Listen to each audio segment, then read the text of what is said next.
lot of bare chest going on here because we're going into special effects today, but we're doing it in a really weird way. Back when I was in school, I started a series called What Can Go Wrong with Blank, and the first video I ever did was based off the brain, and I wanted to continue that. I still do want to continue that. It is information that people in the general public just don't know.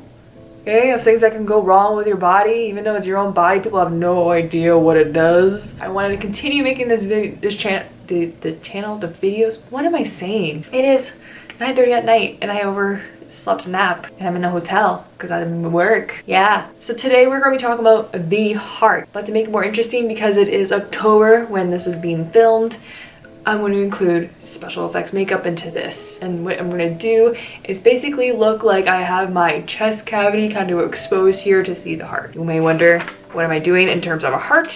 Well, guess what? I used some foam clay. Thank you, Arta Wigs. And I got some foam clay that I turned into a heart. Veins and arteries that are leaving and entering the heart to make it more realistic. And I'll cut off whatever I don't need or does not fit in the cavity. But your heart is about a fist-size muscle that is in your chest, pumping non-stop to keep you going. Fact number one about your heart. It consists mostly of muscle. So the first thing I want to do here is just do a quick outline.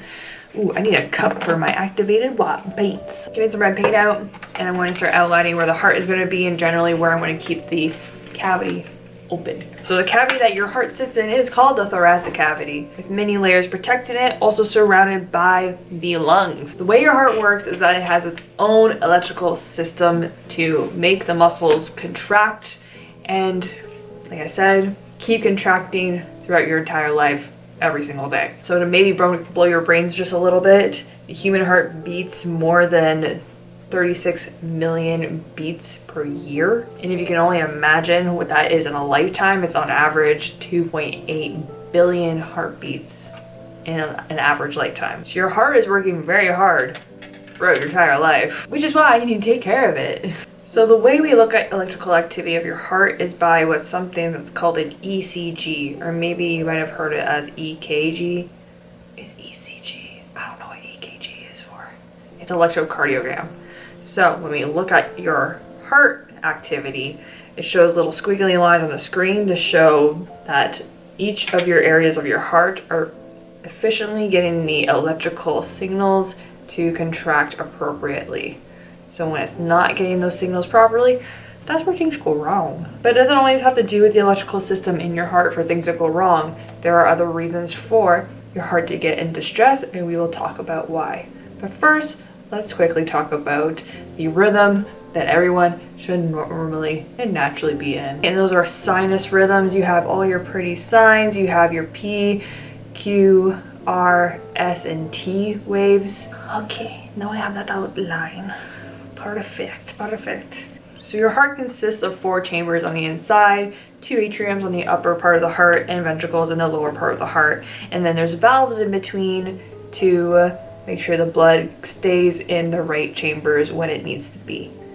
So when the P wave contracts, basically is indicating that the main pacemaker that is in charge of keeping your heart at a healthy normal heart rate is working properly. It is sending out the signals from that SA node and then sending it out towards the rest of the heart. But then we always have backups in case that primary pacemaker fails. We have in the center of the heart called the AV node, which is then the backup in case the SA fails, but it's also the bouncer to then say, okay, the signal can now pass into the ventricles. So that Q wave is where that AV would allow that signal to pass. The RS section is where the ventricles then would contract because the Purkinje fibers, which are the fibers that get the electrical signals down in the ventricles. And the T wave is just the heart trying to recharge itself to send out the next heartbeat. Sounds pretty simple, right? But not a lot of people know this. So I'm not going to talk about every minuscule issue that may happen to the heart. Every person is different in the way they will react to different things, and then there's always the anomalies of things that do occur to someone's heart that even doctors can't explain sometimes, and they just try to get the person to adapt with whatever changes are happening. So I ain't no doctor. So starting off with heart arrhythmias. Now that just means that there's irregularity in the electrical system of the heart, causing now the heart to beat unnaturally. So when you start to see P waves that shouldn't be showing up in places they shouldn't be, you start seeing the QRS waves that are showing up in areas that they shouldn't be, that would be called an arrhythmia. There's a variety of different arrhythmias. We're not going to get into that though. There is so much. So when those arrhythmias are happening, someone that has one could experience some weird fluttering sensation in their chest. They can feel some sort of shortness of breath. They can possibly faint even, because if there is an arrhythmia that's not adequately getting blood circulating because the heart is now not pumping properly, you're going to have an oxygen problem going to your brain. So people can faint. Fancy word for fainting? Syncope. You're welcome. They can experience chest pain, they can have strokes, arrhythmias can then cause some blood clots to form. There's lots of things that can go wrong if someone has an unusual heart rhythm. Now people, when they have arrhythmia, sometimes get something that's called a pacemaker. So obviously we naturally have our regular pacemakers that are in and attached to our heart, but if those are not functioning properly and adequately sending signals when they should be, then people get something surgically implanted underneath their skin called a pacemaker, and it usually entails some sort of generator to then provide the electrical shocks, and then the wires / leads that will then connect to the actual heart itself. And just like everything else that humans do, and pacemakers are not perfect, so there are complications that can occur, but if the person's heart is not beating properly, there's other complications that come with that. So some things that can happen with pacemakers that they either malfunction and don't send signals out properly. The person will be sitting in a chair just getting shocked endlessly, or maybe they go into what's called cardiac arrest and the pacemaker isn't restarting their heart like it should be. In pacemakers, you may wonder how you know if someone has one. You'll know. Okay, they usually sit underneath the clavicle and they are very obviously protruding from underneath the skin, so you'd see some weird lump deformity underneath that clavicle area and you can actually feel it. Another thing that people get really confused with is a question I have to ask in my class a lot because people don't know the difference between an aneurysm and a bleed. Two completely different things. So the reason why aneurysms form in the first place is because people have uncontrolled high blood pressure, undiagnosed high blood pressure, and they allow that to increase until things get terribly worse. So having that high blood pressure pushing up against your vessel walls endlessly is then going to cause your vessel walls to weaken. When those vessel walls weaken, it then allows blood to then get pushed through the layers of your arteries, causing the blood vessel to bubble. That bubble is what you then call the aneurysm.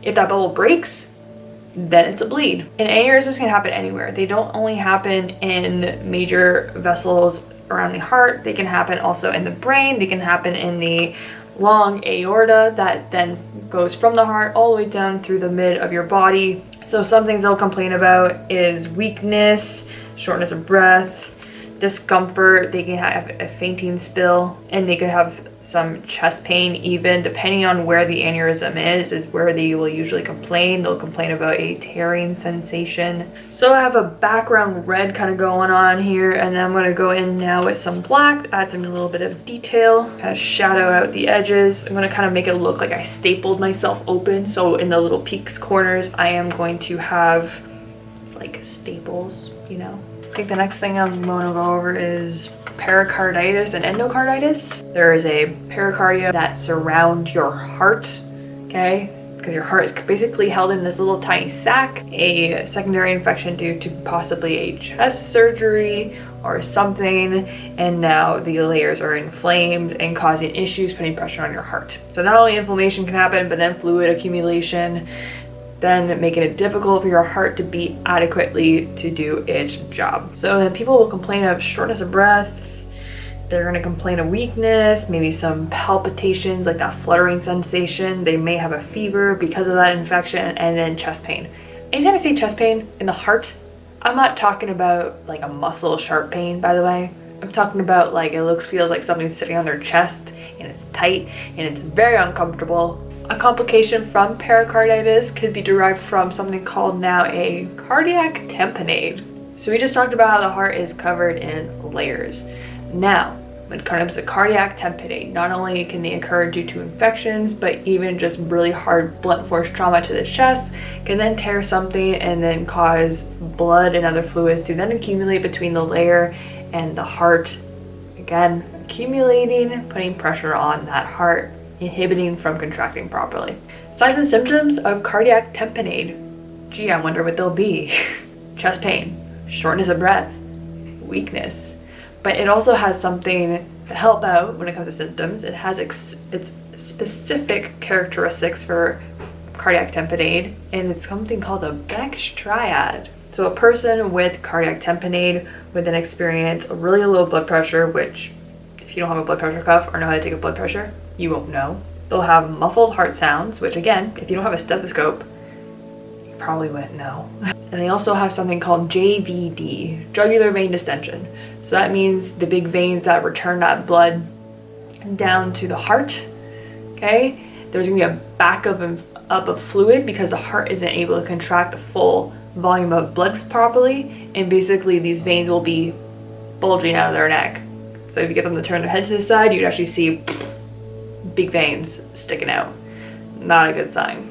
Next thing we're going to talk about is something called atrial septal deflect, ASD. And it's not something that you're just going to come across with on the street, okay? Because what it is that there was a hole in between one chamber and another that shouldn't be there. It's a hole that is between the two atriums, and it usually closes up after you're born because when you are still a fetus in mama, that hole is already naturally there because of the fetal circulation. But it should close up naturally. When it doesn't, that's where you get this ASD. So obviously this would be also something that you would see commonly more in your children when they come out of that womb. So there's gonna be shortness of breath, shocker, fatigue. Because the blood is not getting pumped out properly, it's going to then back up and people are going to get swelling in their extremities. Okay, that palpitations in the chest, then they're going to end up with lung infections because of the backflow is also causing fluid to get in the lungs. And if they didn't figure out that you had ASD until you got a little older, damn, good job. Next is cardiomegaly. What the hell is that? So an enlarged heart. The enlargement can be temporarily because of stress, or it can end up being permanent because of the continuous amount of stress and damage that you've done. So an example of a stressor, maybe even from a condition, would be pregnant women. They actually end up having 40% more volume in their bodies when they're pregnant, so that's a lot to pump. So that muscle ends up getting really big because it's having to push extra hard all this fluid. Signs and symptoms, they would have shortness of breath. And then this would end up leading them to having some sort of arrhythmia because they have this abnormal enlargement of the muscle. Next is hypertrophic cardiomyopathy. HCM, the disease where the myocardium, so the muscle of a heart, so not the entire heart, but a section of the muscle of the heart, is thickening. So guess what are they gonna complain about? Gee, shortness of breath, chest pain. They may faint and feel fluttering in their chest. Mitral valve prolapse, MVP, but not the good kind of MVP. Mitral valve is the valve between your, no, not the right. My teacher would kill me if I said that. Mitral valve is on the left side of the heart, so the left and right. What is my brain doing? It's the valve between your left atrium and your left ventricle. So the leaflets, what's happening is that when they open, they're letting the blood flow from the left atrium to the left ventricle, and then they close up during the recharge to inhibit the blood that already passed through from regurgitating back up. So with prolapse, what's happening is now those leaflets are weak for some reason or not doing their job properly, and they're letting fluid kind of flow in and out wherever it wants to go because they're not strong anymore to keep that blood in the place it needs to be. So now blood is leaking backwards into the left atrium, causing a little backflow. Take a guess at what the first sign and symptom would be. Shortness of breath, chest pain, dizziness, arrhythmias, because now your heart's trying to like play catch up on all this blood that's going backwards for some reason. This next one is probably the most common one that you guys all have heard of. Maybe not the medical term, which is myocardial infarction, but another word for it is heart attack. Your heart, just like any other muscle in the body, needs oxygenated blood. So when those arteries that feed that oxygenated blood to that heart muscle are now being interrupted by something, that's where you get a heart attack. There's either a blood clot blocking the path of the blood, there is a piece of plaque or fatty buildup, okay, possibly stopping the circulation. Maybe the blood vessel has collapsed on itself because of having high blood pressure, as I mentioned, makes those walls weak in the blood vessel and it's now collapsed on itself. Or maybe someone took some really hard uppers and caused the muscles in the lining of their blood vessels to go into spasm, again, making the blood vessels collapse on itself and inhibiting that blood from getting point A to point B to feed that heart muscle what it needs. Proceed! Let's get this heart on my chest. When it comes to heart attacks, guess what? They can experience shortness of breath. They experience chest pain. They experience pain that then radiates through their arm or jaw. They experience nausea, vomiting, fainting. Problem is, who wants to believe they're having a heart attack? Nobody. So people end up being in this denial that maybe it's their acid reflux. Maybe they just have an upset stomach because of whatever they ate. Maybe they stretched and worked out the wrong way and that's why they have this chest pain, even though it's not a muscle type pain. So heart attacks, just like everything else to do with the heart, should not be taken lightly. Okay, if you're suspecting that you may be having one, please don't ignore it. Too many people ignore it. So if you or a loved one is experiencing heart attack-like symptoms, first of all, get yourself down in a sitting position where you're comfortable and not stressing yourself out more. That is not going to help your heart. Then you're going to call for 911 or whatever your emergency service number is and get an ambulance straight away. The next thing you should consider giving, if it is a family member especially, is a aspirin. The reason why I say family member especially is because if you start handing that stuff out like candy to just random people, you're going to get yourself in trouble. You're doing something that's outside your scope of practice, you're going to get in trouble. But aspirin, what it does, it's not like Advil and Tylenol. Advil and Tylenol act as an anti-inflammatory to then help with muscle pain. So it may mask the pain, but it ain't gonna help the heart attack. So aspirin, what that does is act as an anti-platelet. What the fluff does that mean? It means the molecules in your blood called platelets, those are the things that stick together that help you coagulate when you injure yourself and make blood clotting. Taking the aspirin prevents those platelets from sticking together, making them slippery. Some people refer to it as a blood lubricant. It is not a blood thinner. Do not mix that up. And then that way the platelets will not stick onto whatever is going on. Yeah. Heart attacks, I'm going more in depth with because it is something that happens very, very commonly because we are in a society where we don't take care of ourselves very well, we don't eat properly, don't exercise properly, don't sleep properly, are super stressed all the time. And people then have a really poor quality of heart function and end up having clogged up arteries and a heart that can't support itself. So something I try to teach is the importance of doing daily activities such as exercise. Exercise just sounds like a big chore when I say the word exercise, but it really isn't. It is something that you are doing for yourself, which is also contributing to the activities that you're now capable of doing with others around you. Aerobic exercises, that basically means you're just kind of doing a regular normal paced, kind of not going to your max. So like a light jog or a swim or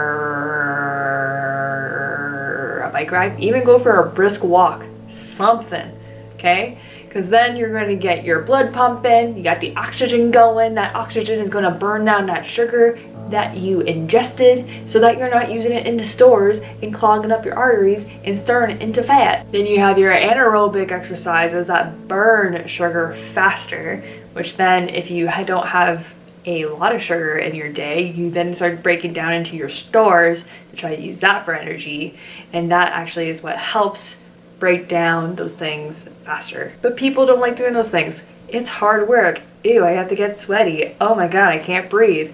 Guess what? You eventually will have shortness of breath anyway if you don't do something about it. I'm just waiting for this Prozac to kind of get tacky right now. So when you're using anaerobic exercises, it will burn energy faster, which then means you'll produce something called lactic acid, which is the burn that everyone is so afraid of.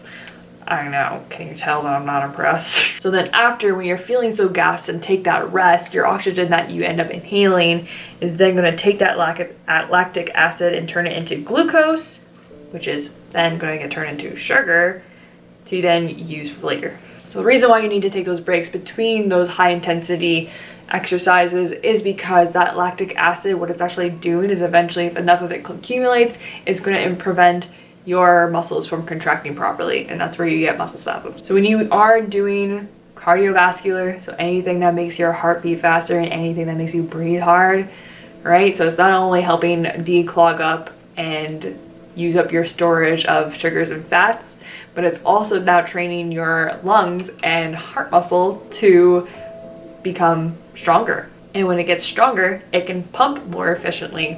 And then when you breathe hard on a regular basis, you're now training your thoracic cavity muscles to expand and inhale more efficiently. So as much as exercise seems like a drag, I don't have time, I don't have this, I have kids, all the excuses in the book, guess what? I'm sure you have 10 minutes in your day to put your kid in a stroller and go for a 10-minute brisk walk. Think about it. When we were kids, we needed at least 60 minutes of running around to stay in the shape and use up the energy that we had.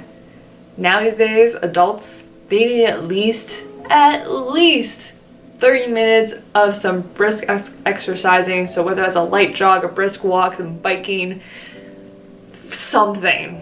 Okay, we literally need it, otherwise it's unhealthy for ourselves, and that's how we end up having medical problems and we die too bloody young. And then when people die, they go into something that's called cardiac arrest. All these other conditions, people are still breathing and still conscious. Cardiac arrest, you are no longer conscious and you are no longer breathing. Fun. So now, cardiac arrest. What the hell do we do with that? Person's unconscious and not breathing anymore. Good thing we have something lovely called CPR. You don't need to be certified to do CPR. You're literally just pushing hard and fast on someone's chest. CPR stands for cardiopulmonary resuscitation. So you're working on the heart, working on the lungs, and trying to resuscitate those things. Now, the ratio to compressions and breaths are 30-2. But with COVID and everything going on, and even before COVID, because of substance abuse, people were scared to even touch people, but they're afraid to give breaths mouth to mouth, which is completely fine and completely understandable. So you can do what's called the compression-only CPR, which is just pushing hard and fast on their chest until someone shows up. We are pushing hard on someone's chest for a reason, and that is to do the heart's job. We're trying to pump it externally, manually, you know? So the heart is now not pumping effectively to keep circulating blood throughout the body, and we primarily are looking to keep the brain alive by doing this. So whatever remaining oxygenated blood is in there in the body, we're trying to pump the heart to get that blood circulated to keep this thing alive. Because if this thing doesn't get oxygen, it only takes 4 minutes for this to start to get damaged. And that damage then becomes irreversible at the 10-minute mark. So it's crunch time. So I don't know how much I can, press it more by telling you to take care of yourselves, guys. Find that time for yourself to get a exercise in of some sort, whether that be tennis, whether that be soccer, whether that be for a walk. Do something. I know we live in a society that gives us every excuse in the book, but fight the system, guys. I need a tissue because this is gonna make a mess. I think you guys understand now how important your heart is and how you really, really, really should be taking care of it. Now, it's time to montage.